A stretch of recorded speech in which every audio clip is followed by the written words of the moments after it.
What if Anakin's mother became a Force ghost? Let's start the story during the Clone War. Anakin was meditating in his quarters after returning from his first battle of the war, the Battle of Christophsis.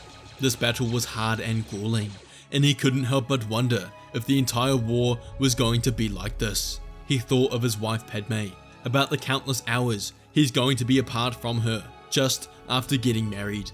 But ultimately, he thought of his mother Shmi. He missed her so much and still blamed himself for her death, that if he was stronger in the Force, he would have been able to save her. As Anakin was meditating, the air behind him grew warm. He reached out with the Force and felt a familiar gentle presence. He opened his eyes and turned. Standing a few steps behind him was the figure he was just thinking about, his mother. But she wasn't truly here. She was glowing blue, as if she was a ghost. She called out Anakin's name, and his eyes widened in shock. His breath caught in his throat, and his heart was pounding, his mind racing. This was just guilt or stress, or another cruel trick of the Force. He whispers "Mum" as Shmi steps closer, her feet not quite touching the floor. She told Anakin she is here, and he doesn't need to be afraid. Anakin asks how this is possible. He watched her die. But Shmi smiles and tells Anakin she's not sure how this happened, but the Force pulled her soul back from the pit of eternal darkness and allowed her conscious to exist in the living Force, allowing her to remain in the physical realm. Anakin took a step closer, pressing his hand onto hers, and it went through the blue smoke. He looked his mother in the eyes and told her that he's happy she's here. He will need her strength if he's to make it through the war, and asked her to stay by his side at all times. Shmi nodded and tells Anakin she wouldn't want it any other way. Anakin continues fighting in the war, knowing his mother is watching over him. This helped Anakin stay grounded and not lose his temper, knowing he needed to act like the man his mother wanted him to be, a true protector, which reminded him that he was acting to save the people of the galaxy, rather than just destroy the Separatists. He would speak with her in between missions, talking about the battle, but also his life, what he wants from the future, his affection towards Padme, and how he wishes she was still with them. Shmi joined Anakin and Padme often at their home on Coruscant in between missions, and would sit with them at dinner, and Anakin really felt as if he had the life and family he always wanted. Ultimately now, Anakin never had the lingering trauma of his mother's death, because Shmi continuously insisted to Anakin that it was not his fault, and she persuaded him into believing it, telling Anakin that she would be by his and his family's side forever. This hindered Palpatine's early manipulations of Anakin, because his main tool against him was the weaponization of his loss of his mother, which only increased Skywalker's fear. He noticed early on that his manipulations weren't working. The boy had overcome the death of his mother somehow. Was it Obi-Wan? Was it Yoda? He tried to investigate and probe Anakin for the truth, but he simply told him his mother would always be a part of him, and this frustrated the Sith Lord. He would have to try harder, and began formulating a plan to turn Anakin. It was deep into the second year of the Clone War, as Shmi could tell that Palpatine was increasing his efforts in manipulating Anakin, telling him that the Jedi are to blame for the war. They are holding back his power and are keeping secrets of the Force from him. The icing on the cake was when Palpatine revealed to Anakin that he knew about his marriage, and told Anakin he believes the Jedi would arrest Padme once they found out about their relationship. Shmi knew she had to do something to fight back against Palpatine's manipulations, and tried to plant the seed that Anakin should leave the Jedi Order. She told him that she can see he's unhappy having to live a life in secret to hide his marriage and fight in the war, being so far from Padme, and she tells him he doesn't need to be a Jedi to serve the galaxy. Anakin agrees with his mother. He wants to leave the Order to be with Padme, but he tells her he has to see the war through to its conclusion. This annoyed Shmi, as she could tell Palpatine had his claws around Anakin. His manipulation was so entrenched that there was nothing she could do about it. She pulled herself away from the physical realm and back into the energies of the cosmic force to communicate with the one other being whose consciousness has also been preserved, Qui-Gon Jinn. She told Qui-Gon that she tried to convince Anakin to leave the Jedi Order like he suggested, but he won't budge. Palpatine's manipulations are getting stronger, tighter around Anakin, and they must do something. Qui-Gon tells Shmi patience. Darkness comes for Anakin, but they must have faith that Anakin stays committed to his role as the Chosen One. Anakin continues to fight in the war as his reputation in the galaxy grows. He's known as the hero with no fear, the strongest Jedi of his generation, perhaps any generation. His power has grown exponentially, more so because he's emotionally grounded due to the presence of his mother in his life, a continuous reminder of the man he must become.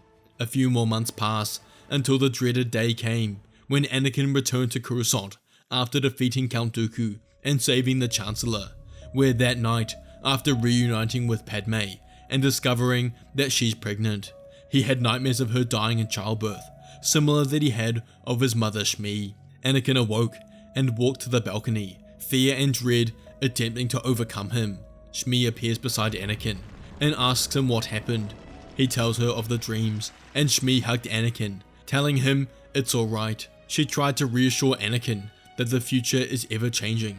She can see its multiple pathways ahead through the Force.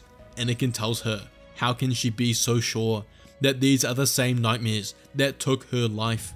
He tells his mother that he needs Padme here in the physical realm. He loves having his mother in his life as a Force ghost, but he can't live without the warmth of his wife Padme.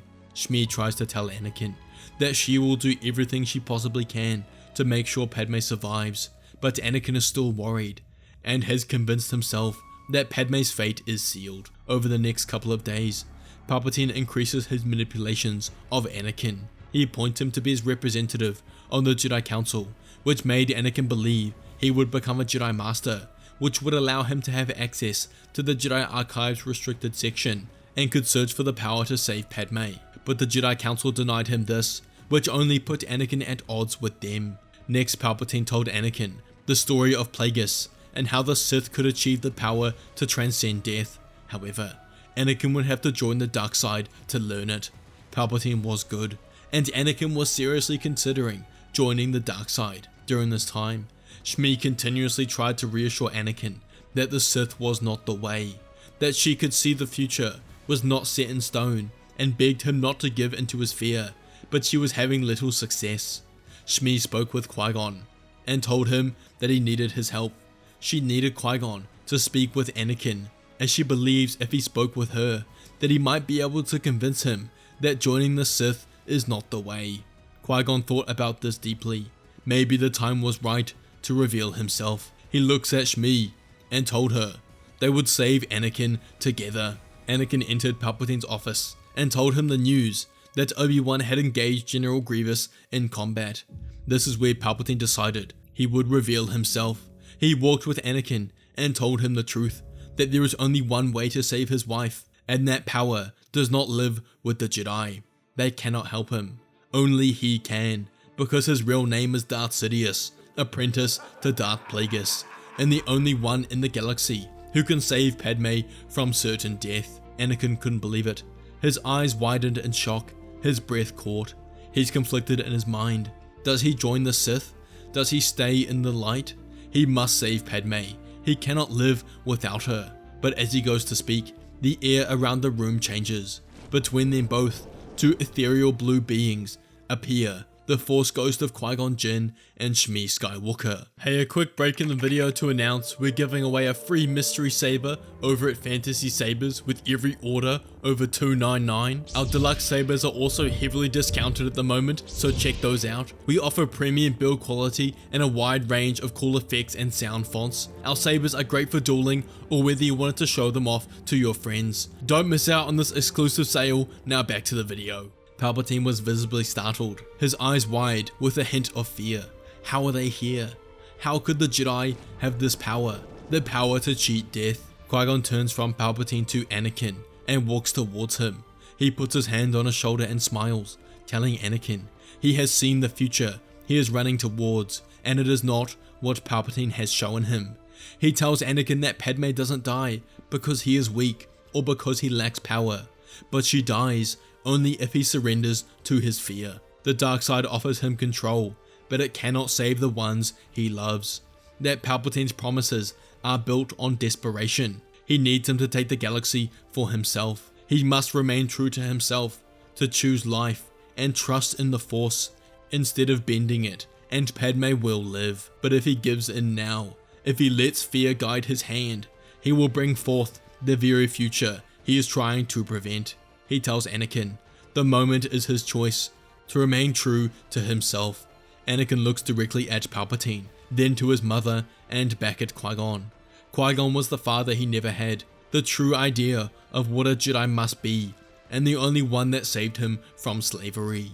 He must listen to him, and he trusts his word completely. He looks at Palpatine, his sapphire blade snapping to life, and tells him he is under arrest. Palpatine smirks in anger and tells Anakin, so be it. Skywalker rushes at Palpatine, who casts Sith lightning at him, but he dodges and thrusts his blade at the Chancellor. He cuts off his lightning and ignites his own crimson blade to block.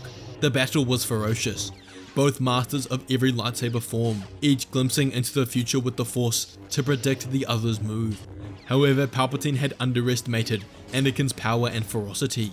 His youth was on his side, and he began to overpower the Sith Lord, driving him back. Palpatine made a last desperate attempt to blast Anakin with Sith lightning as they were in close proximity, but Anakin grabbed his hand and drove his knee into Palpatine's abdomen, winding the Sith Lord, causing him to drop his blade.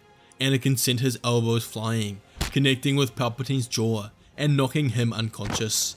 Anakin grabs Palpatine's body over his shoulder and looks to Shmi and Qui-Gon and nods, knowing he's made the right decision. Anakin goes to the Jedi Council chambers and calls for a meeting.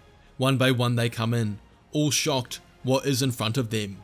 Anakin with the Chancellor unconscious, but before they can say anything, Anakin tells them the truth, that Palpatine is Darth Sidious, that he revealed himself, and he plays the footage of his fight with Palpatine brandishing a Sith blade. The Council congratulates Anakin on his victory and act immediately, going to the Senate building to meet with lead members of the delegation of 2000 to discuss what they learned. Bail Organa and Mon Mothma couldn't believe it and tell them they must act to remove Palpatine as Chancellor immediately. They call an entire Senate meeting as Bail Organa, Mon Mothma, Padme, and some of the Jedi Council stand together in a Senate pod and explain the truth, that Palpatine is the Sith Lord, the ancient enemy of the Jedi that has been working together with Count Dooku to create the Clone War, all in an effort to steal power for himself and take over the entire galaxy in the banner of the Sith. But the Jedi have acted quickly and decisively, arresting Palpatine and saving them from the horrors of Sith control. But ultimately with this, the war is over and the Republic has won. Cheers erupt around the chamber. The news of the war being over was music to their ears, and the senators couldn't believe that Palpatine has been a traitor this entire time, working with Count Dooku. He was removed from office, and a new election would take place in 1 week's time. The Jedi spend the next week dealing with the transfer of political power and the end of the Clone War. However, whilst Anakin is celebrating with Padme, her water breaks and the moment of their child's birth is upon them. Anakin knelt by her side as she undergoes labor, Qui-Gon and Shmi's Force Ghost by their side to reassure Anakin that he made the right choice. He was confident and believed Padme would survive. Luke came out first, followed by Leia, and Anakin was the happiest he has ever been. His family has survived thanks to the help of Shmi and Qui-Gon, and now he could live the life he has always dreamed about. Meanwhile, shortly after, the Jedi Council held a meeting as Anakin stands in the center.